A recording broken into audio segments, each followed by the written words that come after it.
আজারবাইজানে পরমাণু বোমা হামলা চালাতে আর্মেনিয়াকে আহ্বান। ফাখরিজাদে হত্যাকাণ্ডে ইরানি জনগণ ব্যাপকভাবে ক্ষুব্ধ রয়েছে বলছে সিএনএন। কৃষকদের সমর্থন জানিয়ে শ্রমিকদের হুমকি, বিপাকে ভারত সরকার। জম্মু কাশ্মীর সীমান্তে পাকিস্তানি সেনাদের গুলিবর্ষণ, বিএসএফ কর্মকর্তা নিহত। সংযুক্ত আরব আমিরাতে হামলার হুমকি ইরানের। ইসরায়েলের সঙ্গে সম্পর্ক, আমেরিকাকে শর্ত দিল সুদান। বাইডেনের পায়ে ফ্র্যাকচার, সুস্থতা কামনা ডোনাল্ড ট্রাম্পের। অক্সফোর্ডের ভ্যাকসিনে পার্শ্ব প্রতিক্রিয়ার অভিযোগ স্বেচ্ছাসেবকের।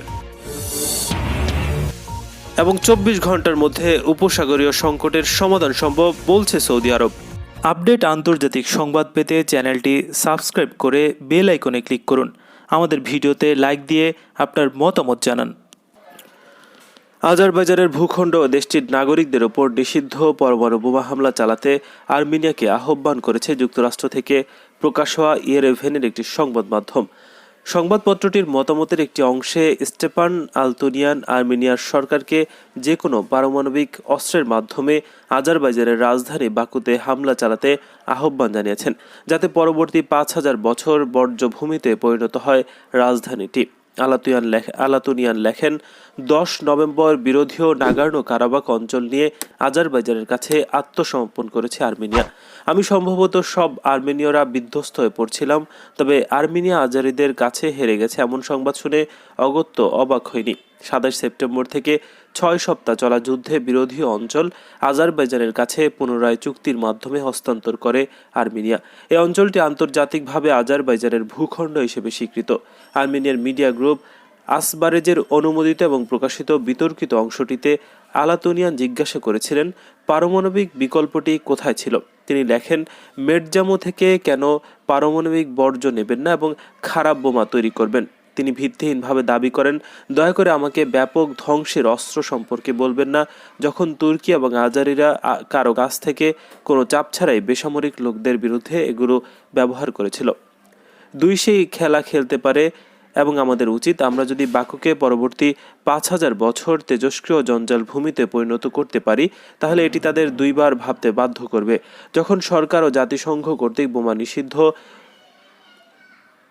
তখন বিষয়টি সামনে এলো। তুর্কি সংবাদ মাধ্যম ইয়েনি শাফাক জানিয়েছে, তুরস্ক আজারবাইজান আর্মেনিয়ার বিরুদ্ধে নিষিদ্ধ অস্ত্র ব্যবহার করেছে এমন কোনো অভিযোগ জাতিসংঘ বা স্বাধীন গণমাধ্যমগুলো কখনো করেনি। এদিকে লস অ্যাঞ্জেলেসে থাকা আজারবাইজানের কনসুলেট জেনারেল আর্মেনিয়ার সংবাদের তাৎক্ষণিক নিন্দা জানিয়েছে, পাশাপাশি আইন প্রয়োগকারী সংস্থাকে বিষয়টি তদন্ত শুরু করার আহ্বান জানিয়েছে। মার্কিন নিউজ চ্যানেল সিএনএন এক প্রতিবেদন জানিয়েছে, ইরানের শীর্ষস্থানীয় পরমাণু বিজ্ঞানী মোহসেন ফাখরিজাদের হত্যাকাণ্ডের পর দেশটির জনগণের মধ্যে ব্যাপক ক্ষোভ বিরাজ করছে। রাজধানী তেহরানের অদূরে দামাভান্ত এলাকায় গত শুক্রবার ওই হত্যাকাণ্ডে ইহুদিবাদী ইসরায়েলের হাতে থাকা নিয়ে যখন ব্যাপক জল্পনা চলছে, তখন সিএনএন এই প্রতিবেদন প্রকাশ করল। সিএনএনের সিনিয়র প্রতিবেদক ফেডেরিক পেট্টন বলেছেন, এই হত্যাকাণ্ডের ব্যাপারে ইরানের প্রশাসন যন্ত্রের ক্ষোভের বিষয়টি স্পষ্টভাবে প্রকাশ পাচ্ছে। তবে বাস্তবতা হচ্ছে, সাধারণ জনগণও তাদের পরমাণু বিজ্ঞানীর হত্যাকাণ্ডের ব্যাপারে ব্যাপকভাবে ক্ষুব্ধ রয়েছে। ইরানের রাজধানী তেহরানে সিএনএনের দপ্তরে বেশ কয়েক বছর কাজ করেছেন ফ্রেডরিক পেল্টন। তিনি আরও বলেন, ইরানিরা ব্যাপকভাবে মনে করছেন ফাখরিজাদে হত্যাকাণ্ডে ইসরায়েলের হাত রয়েছে এবং আমেরিকা, ইসরায়েল, মধ্যপ্রাচ্যে তাদের কোনো মিত্রের সমন্বয়ে সন্ত্রাসী হামলা চালিয়ে এই পরমাণু বিজ্ঞানীকে হত্যা করা হয়েছে। ইরানের বিশিষ্ট পরমাণু বিজ্ঞানী এবং প্রতিরক্ষা মন্ত্রণালয়ের গবেষণা ও উদ্ভাবন বিষয়ক সংস্থার চেয়ারম্যান মোহসেন ফাখরিজাদে গত শুক্রবার সন্ধ্যায় এক সন্ত্রাসী হামলায় শহীদ হন। তেহরানের অদূরে দামাভান্ত কাউন্টির আফশার শহরের একটি সড়কে সশস্ত্র সন্ত্রাসীরা ফাখরিজাদেকে বহনকারী গাড়িতে হামলা চালায়। একজন পদস্থ মার্কিন কর্মকর্তার বরাত দিয়ে দেশটির দৈনিক ওয়াশিংটন পোস্ট জানিয়েছে, এই হত্যাকাণ্ডে ইহুদিবাদী ইসরায়েলের হাত থাকার ব্যাপারে কোনো সংশয় নেই। কয়েক বছর আগে ইসরায়েলি প্রধানমন্ত্রী বেনিয়ামিন নেতানিয়াহু ইরানকে পরমাণু অস্ত্র তৈরির প্রচেষ্টার দায়ে অভিযুক্ত করতে গিয়ে দাবি করেছিলেন, মোহসেন ফাখরিজাদে তার ভাষায় ইরানের পরমাণু অস্ত্র তৈরির জনক। তিনি বলেন, নামটি মনে রাখবেন, মোহসেন ফাখরিজাদে। ভারতের চলমান কৃষক আন্দোলনের প্রতি সমর্থন জানিয়েছে দেশটির পরিবহন শ্রমিকরা। বুধবার অল ইন্ডিয়া মোটর ট্রান্সপোর্ট কংগ্রেসের পক্ষ থেকে হুমকি দেওয়া হয়েছে, যদি সরকার কৃষকদের দাবি না মেনে নেয় তাহলে প্রথমে উত্তর ভারত এবং পরবর্তীকালে পুরো দেশ জুড়ে প্রয়োজনীয় পণ্য চলাচল বন্ধ করে দেওয়া হবে। এ খবর জানিয়েছে ভারতীয় সংবাদ মাধ্যম হিন্দুস্তান টাইমস। সংগঠনটির সভাপতি কুলতারান সিং আতওয়াল জানিয়েছেন, সেপ্টেম্বরে 3টি কৃষি আইন পাশ হয়েছে, সেগুলো নিয়ে কৃষকদের সঙ্গে কোনো সমাধান না হলে তারা রাস্তায় নামবেন। এই সংগঠন প্রায় 1 কোটি ট্রাক শ্রমিকের প্রতিনিধিত্ব করে। এই পরিস্থিতিতে বিপাকে পড়েছেন নরেন্দ্র মোদী সরকার। ট্রান্সপোর্ট কংগ্রেসের আন্দোলনের প্রতি সমর্থন জানিয়ে দেশটির পরিবহন শ্রমিকরা। এই পরিস্থিতিতে বিপাকে নরেন্দ্র মোদী সরকার। আন্দোলনরত ভারতীয় কৃষকরা কার্যত দিল্লি ঘিরে ফেলেছে। পাঞ্জাব এবং হরিয়ানা থেকে আরও কৃষক এই অবরোধ যোগ দিতে ইতিমধ্যে রওনা দিয়েছেন। দিল্লি কার্যত বিচ্ছিন্ন হয়ে পড়ার অবস্থা রয়েছে। এমন পরিস্থিতিতে মঙ্গলবার ভারত সরকার 3 মন্ত্রী কৃষকদের একটি প্রতিনিধি দলের সঙ্গে আলোচনায় বসে, তবে সেই আলোচনায় ব্যর্থ হয়েছে। কৃষকদের দাবি, সরকারকে নতুন কৃষি আইন আগে বাতিল করতে হবে আর ন্যূনতম সংগ্রহ মূল্য নিয়ে আইন করতে হবে, যাতে বেসরকারিভাবে যারা কৃষকদের কাছ থেকে ফসল কেনেন তারা এই আইন মানতে বাধ্য হন। সরকার অবশ্য কোনো দাবি মানার ইঙ্গিত দেয়নি। সংগঠনটির সভাপতি কুলতারান সিং আতওয়াল বলেন, 8 ডিসেম্বর থেকে আমরা উত্তর ভারতের সব কর্মকাণ্ড বন্ধ করে দেব। উত্তর ভারত, দিল্লি, হরিয়ানা, উত্তরপ্রদেশ, পাঞ্জাব, হিমাচল ও জম্মু কাশ্মীরের ট্রাক চলাচল বন্ধ থাকবে। জম্মু কাশ্মীরের পুঞ্জে নিয়ন্ত্রণ রেখা বরাবর পাকিস্তানি বাহিনীর গোলাবর্ষণের ফলে পি-গুইটি নামে বিএসএফের এক উপপরিদর্শক নিহত হয়েছে। মঙ্গলবার পুঞ্জের মেন্দারে তারিকুন্ডি এলাকায় তিনি নিহত হন। নিহত এই বিএসএফ কর্মকর্তা মণিপুরের বাসিন্দা ছিলেন। বিএসএফ এর পক্ষে থাকা ওই ঘটনার পাল্টা ও যথাযথ জবাব দেওয়া হয়েছে। বিএসএফ এর মুখপাত্র সূত্রে প্রকাশ, গত মঙ্গলবার বেলা 12:15টার দিকে উপপরিদর্শক পি-গুইটির নেতৃত্বে একটি দল জেলার বালাকোটের তারকুন্ডিতে একটি চৌকি থেকে অন্য চৌকিতে যাচ্ছিলেন। এ সময় পাকিস্তানি সেনাবাহিনী বিএসএফ এর দলটিকে টার্গেট করেছিল। বিএসএফ এর এই কর্মকর্তা তার সঙ্গীদের বাঁচাতে গিয়ে নিজেই গুলিবিদ্ধ হন। তাকে গুরুতর আহত অবস্থায় হাসপাতালে নিয়ে যাওয়া হয়, কিন্তু হাসপাতালে পৌঁছানোর আগেই তিনি মারা যান। পাকিস্তানের পক্ষ থেকে যুদ্ধবিরতি লঙ্ঘন করে গুলি বর্ষণের ফলে গত নভেম্বরে নিরাপত্তা বাহিনীর 9 জওয়ান ও 6 বেসামরিক ব্যক্তি সহ মোট 15 জন নিহত হয়। অন্যদিকে বুধবার কাঠুয়া জেলায় আন্তর্জাতিক সীমান্তে পাকিস্তানি রেঞ্জার্সরা গুলি বর্ষণ করেছে। কর্মকর্তার সূত্রে প্রকাশ, কাঠুয়ার হীরানগর সেক্টরে পাকিস্তানি বাহিনী গুলি বর্ষণ করলে বিএসএফ এর পক্ষ থেকে পাল্টা যথাযথ জবাব দেওয়া হয়েছে।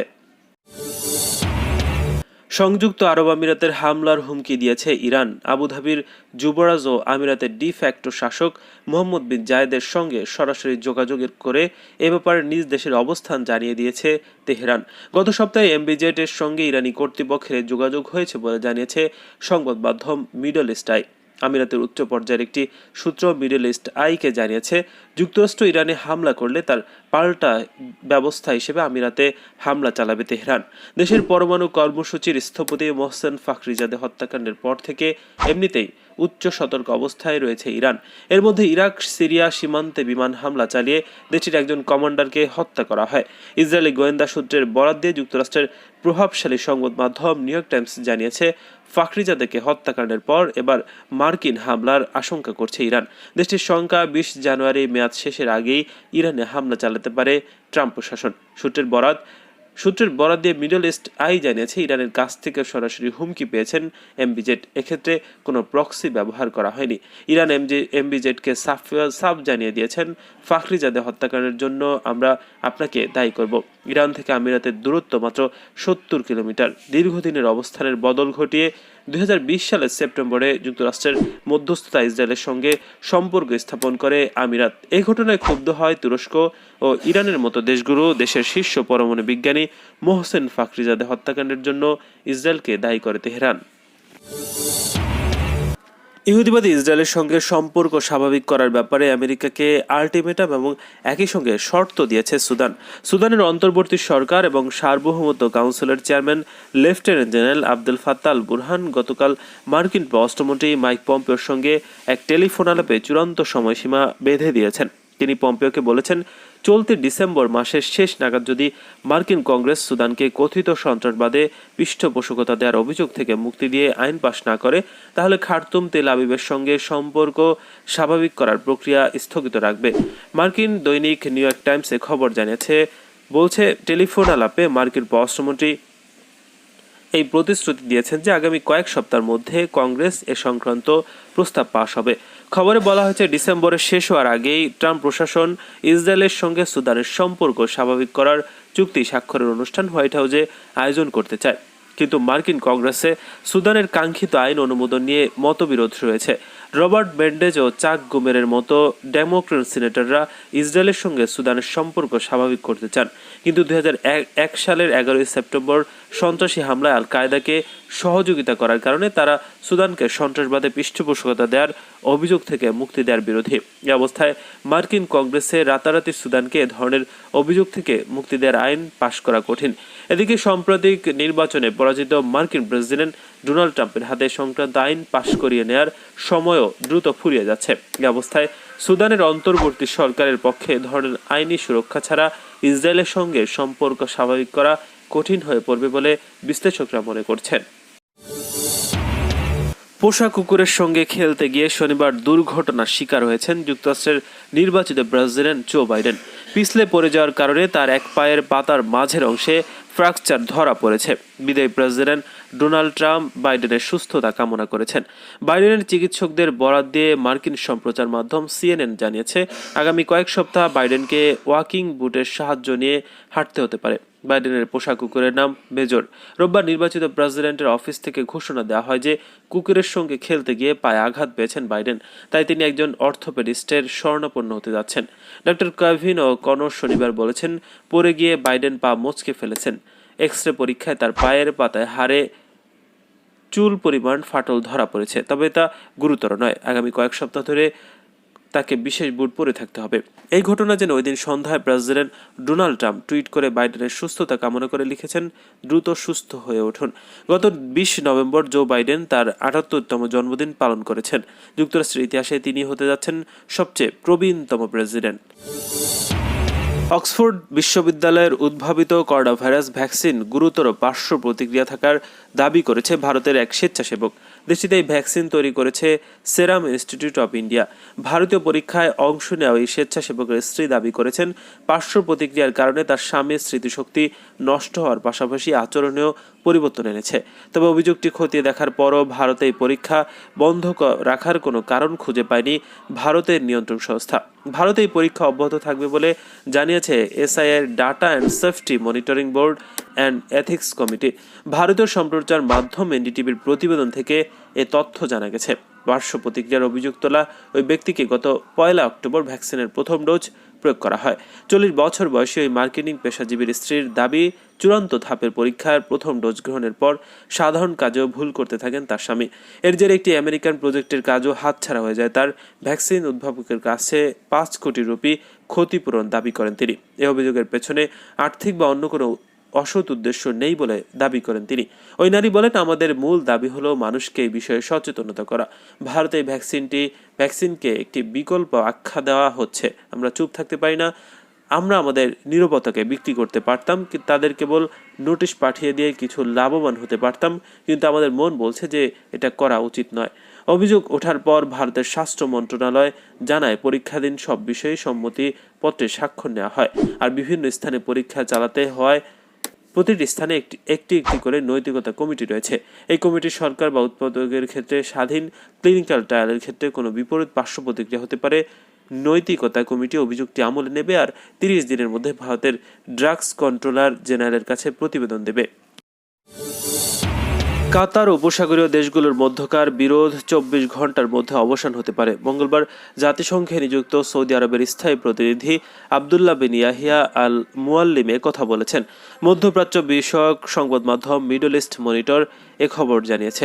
রাশিয়া টুডে কিয়াল মুয়াল্লিম বলেন, কাতার যদি তাদের আগের অবস্থান থেকে সরে আসে, সন্ত্রাসবাদকে সহযোগিতা বন্ধ করে, চরমপন্থী সংবাদ মাধ্যমকে অনুদান থামায় এবং অপর আরব দেশের অভ্যন্তরীণ বিষয়ে হস্তক্ষেপ বন্ধ করে, তাহলে কাতার ও উপসাগরীয় দেশের সম্পর্ক কয়েক ঘন্টার মধ্যে ভালো অবস্থানে যেতে পারে। 2017 সালের জুন মাসে কাতারের সঙ্গে কূটনৈতিক সম্পর্ক ও যোগাযোগ ব্যবস্থা বন্ধ করে সৌদি আরব। সংযুক্ত আরব আমিরাত, বাহরাইন ও মিশর সন্ত্রাসবাদে অর্থায়নের অভিযোগে এই পদক্ষেপ নেয় দেশগুলো। তবে কাতার বরাবর এই অভিযোগ অস্বীকার করে আসছে।